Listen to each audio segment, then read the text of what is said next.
मर्द? अरे बेटा तुम यहाँ क्या कर रहे हो? इधर आओ मेरे पास, इधर आओ। तुम तो स्कूल जाने वाले थे ना? मर्द बेटा आप स्कूल क्यों नहीं गए? मैंने कहा था ना मैं अम्मी के साथ रहूंगा। मैं नहीं जानता, अगर ये मेरे साथ नहीं रह सकते तो मैं इनके साथ रहूंगा। लेकिन अम्मी को इस तरह तंग तो नहीं करो। मैंने कहा ना, प्लीज आप मुझे अपने साथ ले चले ना।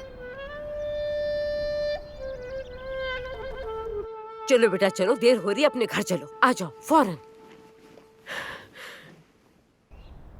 अरे ये प्यारा सा बच्चा क्यों रो रहा है? वो इसलिए क्योंकि ये लोग मुझे अम्मी के साथ नहीं जाने दे रहे। आओ इधर आओ, मेरे पास आओ। देखो, आपको पता है आपकी अम्मी क्यों जा रही हैं? मालूम है, जन्नत से बीमार होकर आई हैं, इसीलिए जा रही हैं अस्पताल। नहीं मेरी जान, आपकी अम्मी जल्दी ठीक होकर आपके पास वापस आने के लिए जा रही हैं। आप जल्दी जल्दी उन्हें अस्पताल जाने देंगे तो वो जल्दी ठीक होकर वापस आ जाएंगी। ऐसे वो फिर से आपको छोड़कर कहीं नहीं जाएंगी। देखो, अब जल्दी से अपनी अम्मी को किस करो और उन्हें कहो कि मैं आपका इंतजार कर रहा हूँ, ठीक है? चलो। ओ मेरा बच्चा, चलो आओ जल्दी से मेरे पास आ जाओ। पता है आज मैंने क्या बनाया है? मैंने तुम्हारे लिए मजेदार कुकीज बनाए हैं। तुम्हें बहुत पसंद आएंगे। ये तो अच्छा आइडिया है। चलो हम चलकर कुकीज बनाते हैं और फिर उनको हम डेकोरेट करेंगे। चलो आ जाओ, आ जाओ।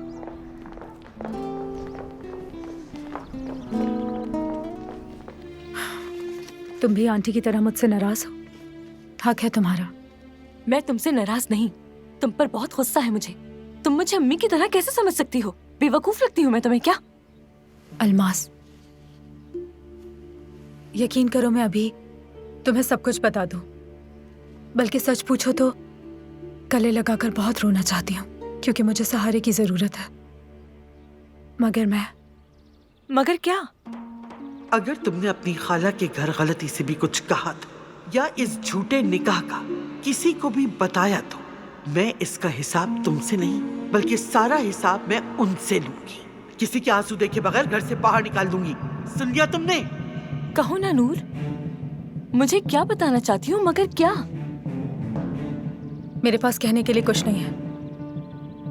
मैं अपने बुरे वक्त से गुजर रही हूँ। गुजर जाएगा, खत्म हो जाएगा, लेकिन जब तक गुजर नहीं जाता मैं किसी को कुछ नहीं बता सकती। ये मोहब्बत बदुआ बन गई है